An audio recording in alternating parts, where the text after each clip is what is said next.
My life took a dramatic turn when I was 15. I was already working part-time to help my mom, Sarah, make ends meet.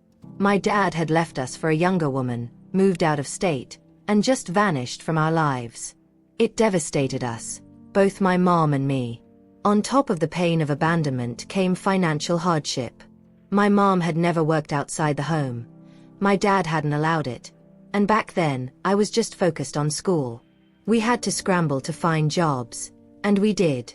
We weren't making much, but we were grateful we always had food on the table. Over time, I watched my mom become bitter because of what she'd been through. She turned negative, distrustful of love, and assumed everyone was just out for themselves. It made me sad to see her like that, but I understood her pain. I just wished she could let go of the past. A few men tried to get close, but she never gave any of them a chance. Determined to give my mom a decent life, the life she deserved, I threw myself into my studies and work like never before. I was always a top student, and later, a dedicated employee.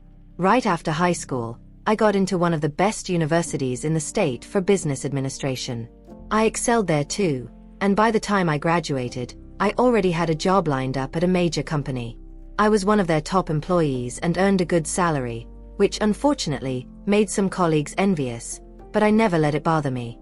My mom was incredibly proud of me. I was her greatest joy. But one day, tragedy struck.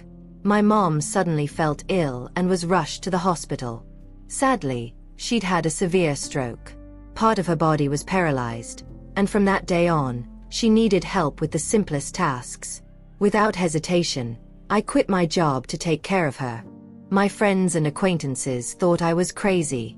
They suggested hiring someone, but I wanted to be there myself. My mom was the most important person in the world to me. Besides, I'd always been careful with my money and had a good emergency fund that could support me for a few years. I started dedicating my days entirely to her. I didn't go out anywhere. We spent our time together watching movies, TV shows. I'd cook her meals, or we'd simply talk. My mom always thanked me, her eyes shining with tears, telling me she loved me. She realized she had someone truly special by her side, a true angel. Tragically, one morning, I woke up, and my mom wasn't moving. She had passed away in her sleep. I was devastated. My world fell apart. My only comfort was knowing she wasn't suffering anymore. Time passed, but the grief was still heavy. I rarely went out and hadn't started looking for work again. My savings would last about 8 more months, so I had some peace of mind about that. At a friend's insistence, I agreed to go out for dinner with some friends at a restaurant. That's where I met David. He was handsome, charming, captivating. I felt something I'd never felt before.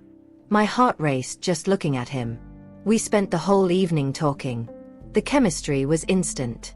I didn't believe in love at first sight, but I couldn't explain what I was feeling. David got my number, and we started talking every day, for hours. Over time, I learned more about him. His parents had passed away, and he had 2 sons, Liam and Noah. The first, Liam, he'd had very young, and the boy's mother died during childbirth. The second, Noah, was from his first marriage, which hadn't worked out, and his ex-wife had left him with their son. Since then, David had been raising the boys on his own. It wasn't easy, but he owned a large furniture store that turned a good profit, allowing him to pay a woman to help with the kids. I was completely in love, happy, and fulfilled. I moved into David's house, and we started living together. I loved his sons, Liam and Noah too. I felt immense affection for them, and over time, I truly began to feel like their mother. I dedicated myself completely to the house and the boys, which is why I never went back to look for a job. For me, what mattered was the happiness I felt in our new family setup. A year after we moved in together, we decided to try for a child of our own. Although I felt like Liam and Noah's mother, I longed to have a child carry myself. We tried for months, but I never got pregnant. This worried me a lot. I started to think maybe I was infertile, especially since David already had 2 children. However, I never actually went to a doctor to investigate it thoroughly. Then, life threw us another curveball. An economic downturn hit David's business hard, and I saw a side of him I didn't know. He became irritable, barely speaking to me or the boys.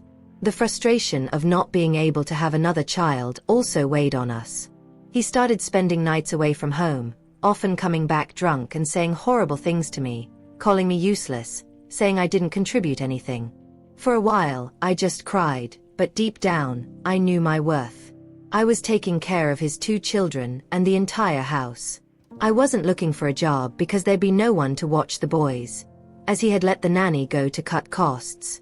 One day, David left the house and never came back. I was frantic, calling him relentlessly, thinking something terrible might have happened. A few days later, a real estate agent knocked on my door. He told me the house was for sale and that we, the boys and I, would have to move out. I was horrified. David hadn't just abandoned me with his 2 sons. He'd put the house up for sale with us still inside. I had to leave in a hurry with Liam and Noah. With help from some friends, I found a small apartment for us to live in. The boys had no relatives other than their father, who had disappeared. I loved them deeply and would never abandon them, nor would I send them back to their father, afraid he might abandon them too. I cried, remembering my mom and everything she went through.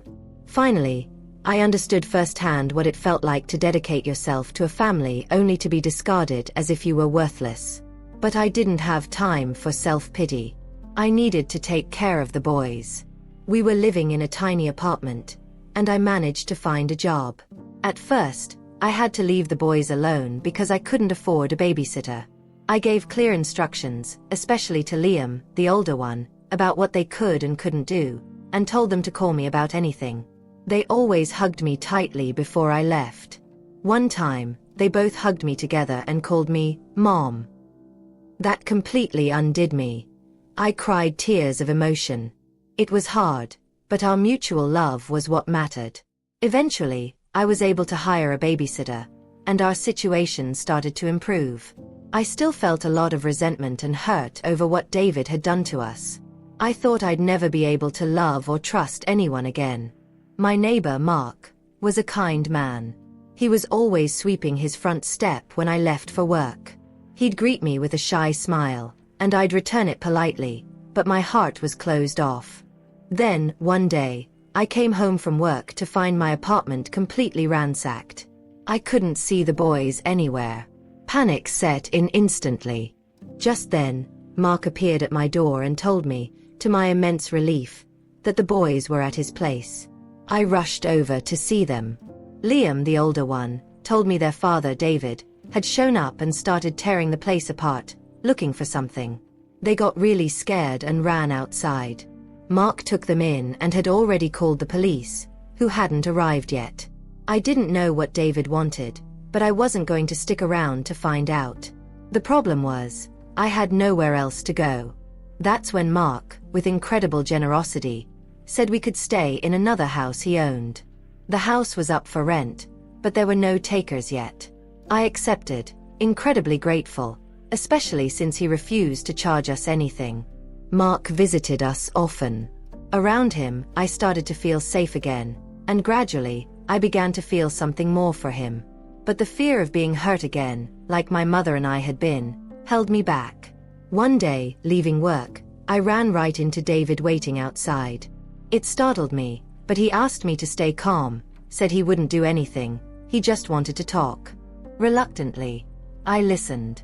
He apologized for abandoning us, explaining that his store had gone completely bankrupt. He was broke, and that's why he sold the house, his only asset. He'd tried other ventures, unsuccessfully. He told me he'd lived with another woman for a while, but that didn't work out either. I was seething inside, but I kept listening. His money was running out, and to make matters worse, he'd found out he was very sick. Leukemia. He said that, in desperation, he'd gone to my old apartment looking for any money he might have left behind, and he apologized for scaring the boys. He said he needed to talk to them because, in his panic, he'd forgotten to ask for something crucial. He needed a bone marrow transplant, and his closest relatives, perhaps the only potential matches, were Liam and Noah. Since they were minors, They couldn't donate easily, but he intended to go to court to get authorization if they were compatible. In return, he promised not to try and take the boys away from me. I felt a flicker of pity for his illness, but the veiled threat about taking my sons made me furious all over again. Despite my anger, I agreed to the tests. I wouldn't let him go without treatment if the boys could help. 5 days later, the compatibility test results came back. Neither of the boys was a match for David. The doctor, noticing something odd, tried to subtly explain why, but David wasn't getting it. So the doctor was direct. Liam and Noah were not his biological sons. David exploded, saying it was impossible. They were his sons, from different mothers. How could this happen? The doctor explained that the compatibility tests indicated this with 99% certainty, but he would run a specific test on David to confirm. The new test was done, and the result was an even bigger shock. David was infertile. He could never have fathered children. It hit us all like a bombshell. Both women he'd had relationships with in the past had cheated on him, but not me.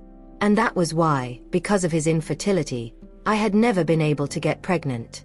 He left the doctor's office crying, a mixture of sadness and rage. I tried to talk to him, but he yelled that he never wanted to see those boys or me ever again. David disappeared again, and this time, for good. I never heard from him again. I went to court and obtained permanent legal custody of Liam and Noah. Their biological father had vanished and effectively renounced them. I already felt like their mother in my heart, but I wanted it legally formalized.